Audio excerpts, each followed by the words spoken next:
about the butane soldering iron. So I get the soldering iron from Snap-on, and I have a power probe soldering iron here. Uh, so there's a few little difference. I don't know if you guys do a little bit of mechanic work yourself, and if you do, then you get into a wiring. Well, you can do crimp connection, but crimp connection is never as good as soldering wiring. So we're going to compare a little bit those two. This one, the Snap-on one, I just bought actually this week, at the beginning of the week on Monday, well, yesterday. So yeah, it's pretty good, pretty new. I'm going to have to test it a little bit, but I tried other one before and they're awesome.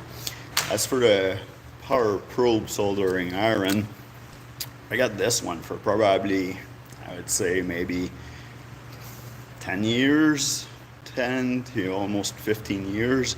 It's been very good, but it's starting to give me a little bit of problem lately. And what's happening, it lights up, but then the flame shuts off by itself. It's completely random. Doesn't matter, even if you have all the door closed and there's no wind in here, it'll still shut off. And then you have to keep clicking it or keep playing with the temperature or the amount of gas that you're giving in order to be able to relight it. So this one, what you have to do to light it, it's you put that switch up. Now the gas is starting to go through. This is minimum gas, maximum gas.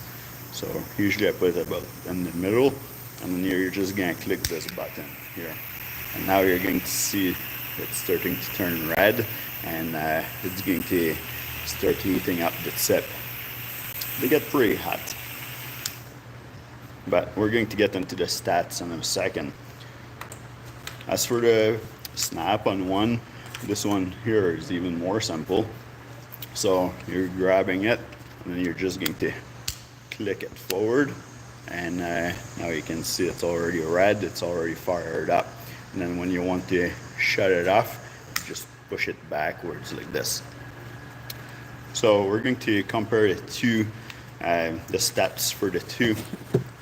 So the power probe is about 10 and 10.3 inches, while this one here, this is the model YAS41. There's also model RAS42, and YAS42. So the YAS41 is actually the smaller version. The 42 is the longer version. So this one is the 41, and it's actually 7.7 inches, while the other one, the 42, is actually 9.4 inches. So the 9.4 inches actually is a higher wattage, but they're pretty much heating up. If you look at the stat, they're pretty much warming up at the same temperature. But so as for wattage, this one here is 120 watt, while this one is 75 watt. And if you're going for the bigger model, it's gonna be 125 watts. As for the BTU, I only have the stats for the BTU for this one, which is 500 BTU. Now, as for if you're using it as a torch, so you're gonna remove the tip and just have it blow.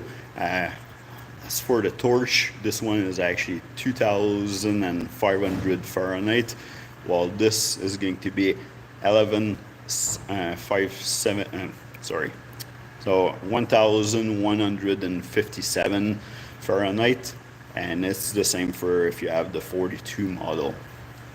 Now, if you're using it as soldering iron with the tip at the end, so now this one is dropping from 2,500 to 950 Fahrenheit. While this one here, it's only dropping by about not even 100 degrees. So it's dropping from 1,157 Fahrenheit to 1,075 Fahrenheit. It's the exact same thing. Now, don't ask me why the bigger version is 125 watt. So about 50 watt more, but it's doing the same temperature for both of them. So now for the runtime, the power probe, you have about 60 minutes of runtime with a full tank of butane. So you're going to throw your butane and charge it from the back here. You have to put it upside down. Yeah, I can hear the coffee truck right now. I'm trying to do that during break time or lunchtime right now. Okay, so anyway, this one here, you're going to load up for a bit back. You're just going to put your nozzle like that. You press it.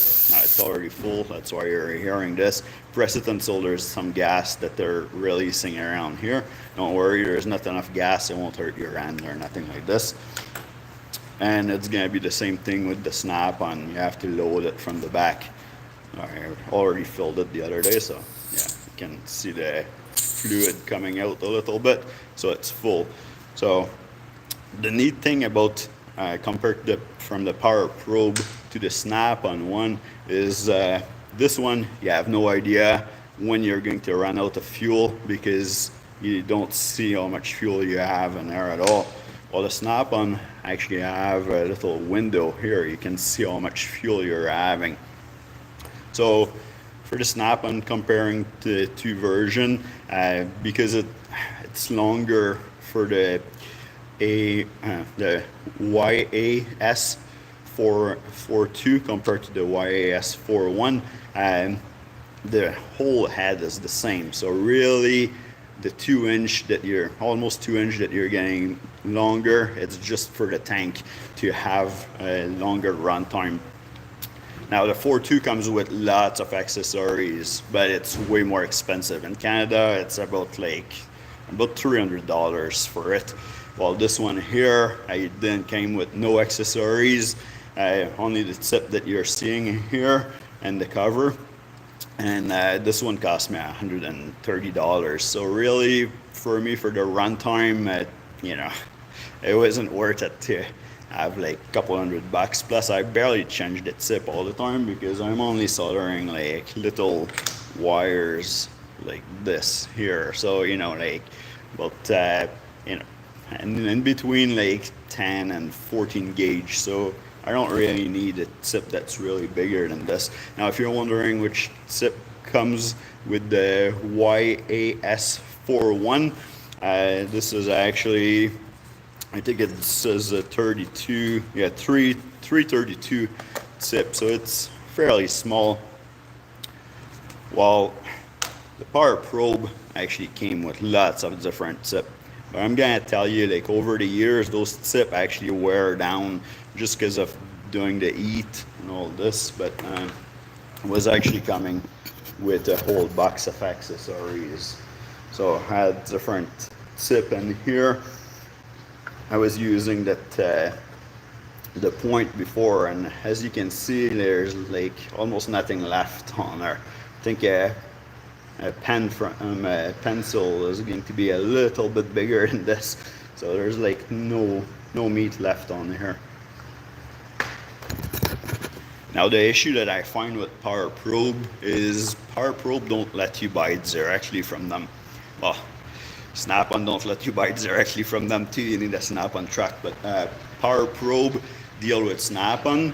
There's a couple store once in a while that you can find them, but if you need anything and you contact factory, they're not going to ship you anything. Now I see them on Amazon once in a while, but I know you cannot get everything from it. So the power probe actually comes with tools too in order to be able to change your tip at the end. Now this one, if you want to use it as a torch, it's fairly simple. You just unscrew it just like this, and now you have your torch. I'm gonna show you. Put the power in. There you go. So if you're going to do some wiring and you actually have some shrink tube that you're going to use to protect your wire after, then you can use the blow torch fairly easy. Now the Snap-on one, the head, it's not even a quarter turn, maybe a eighth of a turn to release it. Then you take it off, but there's like nothing on here. I can try to light it up. Yeah, it won't even let me light it up. So you actually have to buy the torch end on there. Now you might be able to remove this tip here, but yeah, I seen into the accessories. I'm gonna show you the box there, but into the accessories, you can see that you can buy another adapter to screw on some of those tips. But there's actually the torch adapter right here that you're supposed to screw on top of here. So, and now if you're going to do like wiring and you want to do shrink tube on there, you can also use that. I barely ever use this thing. Takes too long to set up, and if you just go around with your torch anyway, it takes 2 seconds to do your shrink tube, so you don't have to worry about it. But yeah, I'm probably going to buy the torch head for the snap-on. I have a bigger, wider head on order right now. Trouble is not having a tray with it, like, or a box to keep everything. So what's happening is I'm going to have to put that in my toolbox and find a little tray so that stuff don't move around and I don't lose it. Oh, one really cool thing about this tool here is it's magnetic. So you can just, you know, put it on the side of your table like this and do your wiring. And yeah, I thought that was a really cool option. I don't know. Do you guys do any wiring? Hey, hi, Kyle. Yeah, so maybe I'll show you a little bit of I solder some wires. I don't know. Are you guys interested in seeing both of them out there soldering, or just a snap-on one? Probably just going to try a snap-on one. I didn't really try it yet, so I'm interested to see how it goes. It's a little bit yeah, smaller head, so we'll see how fast it warm up the wire. The stats are good though, so should be working pretty good. Okay, so I got my wire. I got my wire stripper. Those are wire stripper I got from the Mac tool truck years ago. Those are probably like over 15 years old. So we're just gonna strip our wire like this. Those are a cool tool. I think you can get them from other manufacturers like this. I like that it cut and it pulls your wire apart like this. And then you have all your crimper at the bottom, and this is actually a cutter. So you can just cut the end of your wire like this. So anyway, we're gonna strip a little bit of the wiring.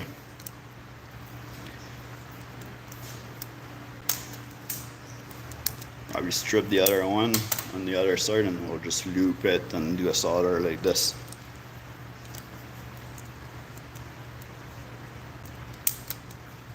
Just grab that wire just for an example right now. Well, it's just gonna be scrap when we're done. All right. So you're just gonna grab your wire like this, and then we're gonna just twist them together. Maybe I'll do both soldering iron, so I'll do both wires. I'll do the same thing. The black one here.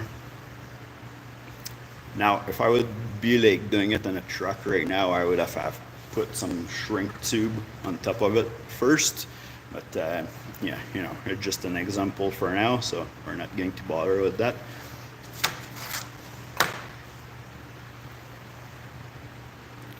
Yeah, I got some solder right here.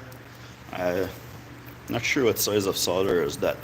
This is very, very thin solder. I like to use this stuff just because it doesn't need job, and it warms up super fast.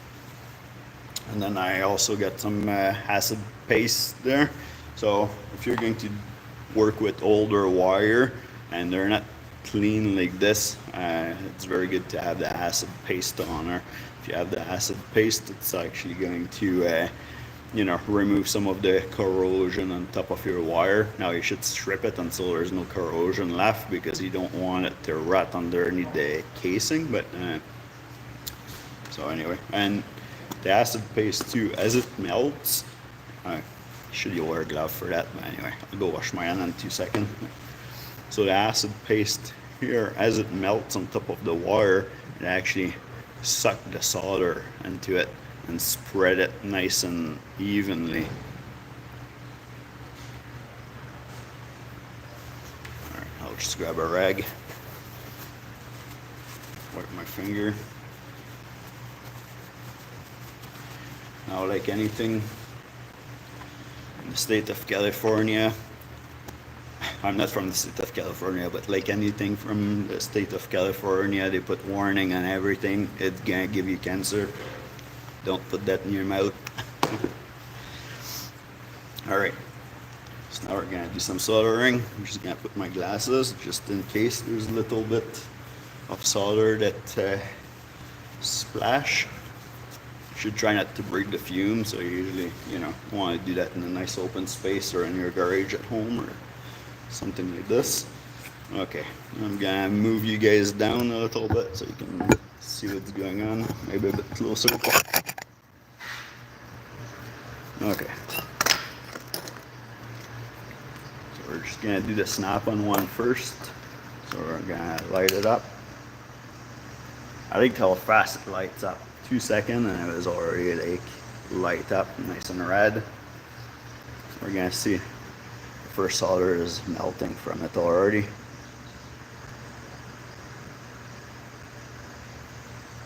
Shaky. It's starting to warm up, so I'm just gonna put a little bit. I'll make this a little bit shorter so I don't shake as much when I'm showing you this. Alright, so it's ready for the wire. So usually I'll put that right underneath the wiring, and then it's gonna start melting the flux. I'm sorry, because there's lots of writing at the bottom of the screen here. So you guys see this okay? Okay, so the flux is starting to melt. We're just gonna put a little drop into our iron. Now we're gonna go and start putting it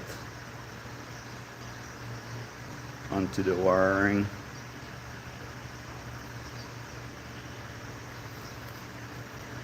I don't know if you guys can see that, but it's starting to crawl itself around here.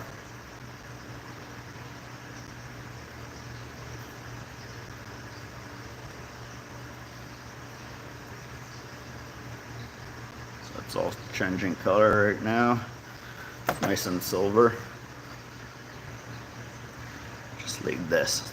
Perfect. Now if I pull this, it's nice and tight. Solder all over this. Perfect. Now we're gonna shut this one off. It's gonna be hot, so don't touch it. And this is why they have that cover here, because when you put the cover on it, it's so much bigger than the iron itself. When you put the cover, there's a little hole in here so it can cool down and you don't have to be afraid to touch it, or you can put it right back into your toolbox. So now let's do the power probe. I'm gonna light it up.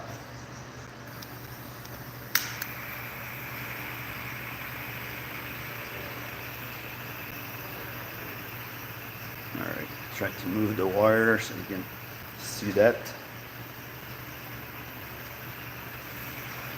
Let's see if, see it shuts off already. I tried to fix that. There's a little foil metal in the tip, but even if I fix it, I still have to relight it like this every 2 seconds. Now, sometimes it helps if I put the gas down a bit.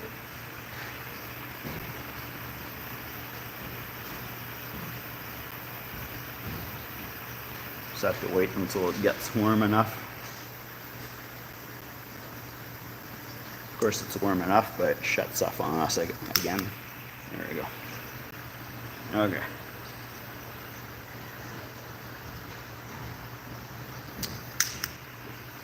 It was good for years, like. But yeah, now it's starting to have a little bit of trouble, this thing. For the price difference, and I rather have the snap-on with the magnet on it.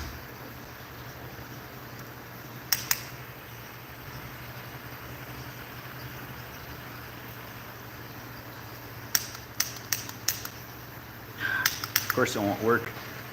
All right. Very shaky right now. I don't do live too often, so it's a little bit stressing me out.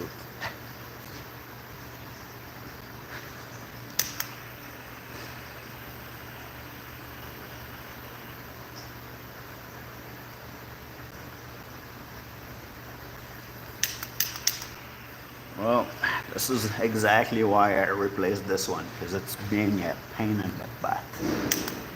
Alright, 2 seconds. You see this? Like, probably restarted it, what, like 10 times already?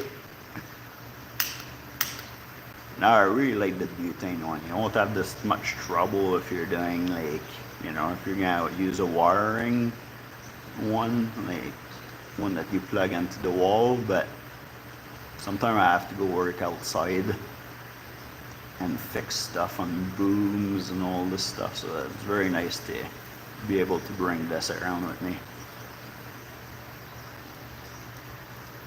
Alright, starting to work, but I heard it shut off again on us.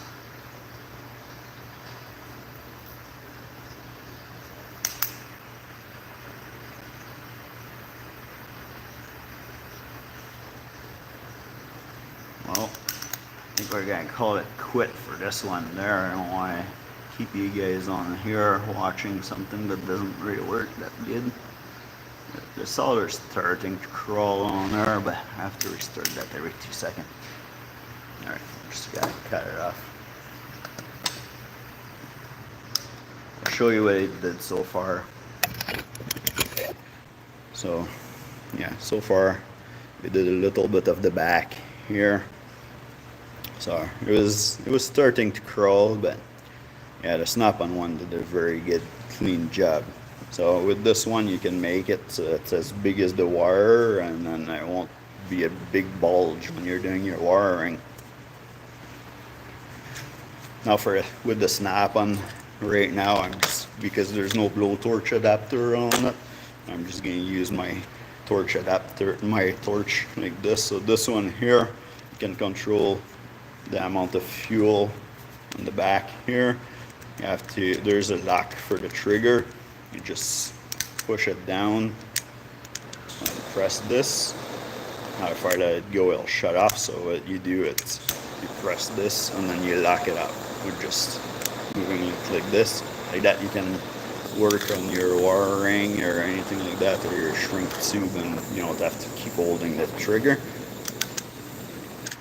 We're gonna do a quick little shrink tube on this. So I'm gonna just cut this again, just for example, or if you would do some shrink tubing.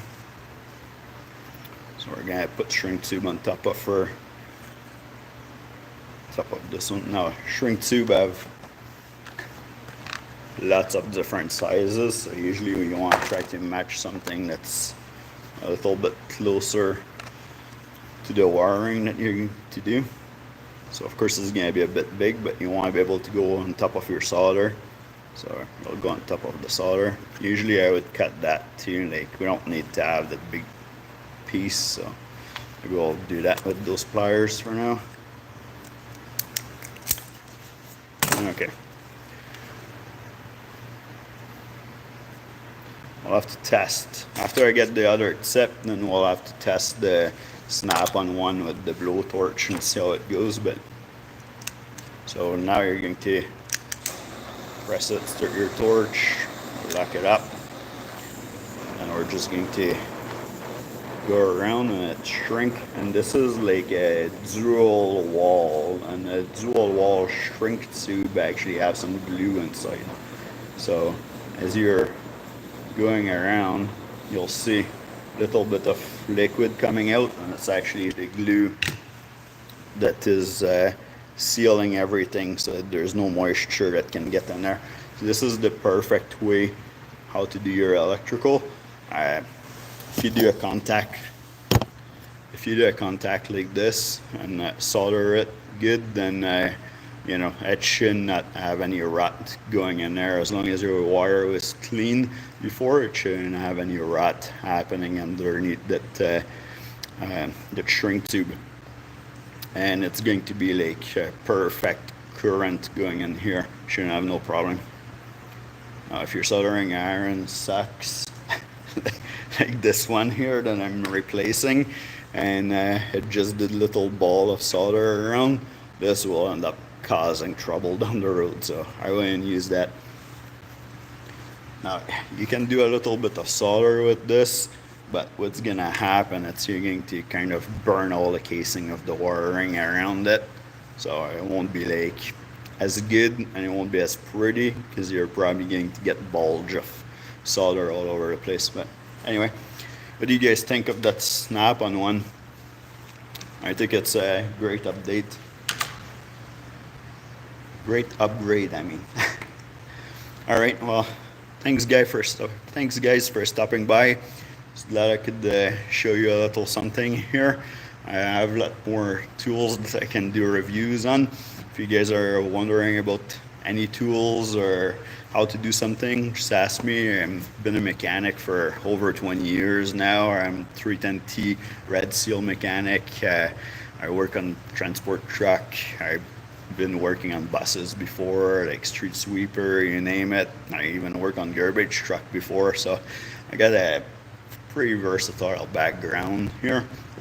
I never really work at the place to work on cars that much, though. So if you have a question about cars, I might be able to answer like a lot of it, but I can't get into like really in-depth detail about your engine or anything like that, if that's what you want. But yeah. So anyway, live is gonna be over now. Thanks for stopping by, and we'll see you in the next video.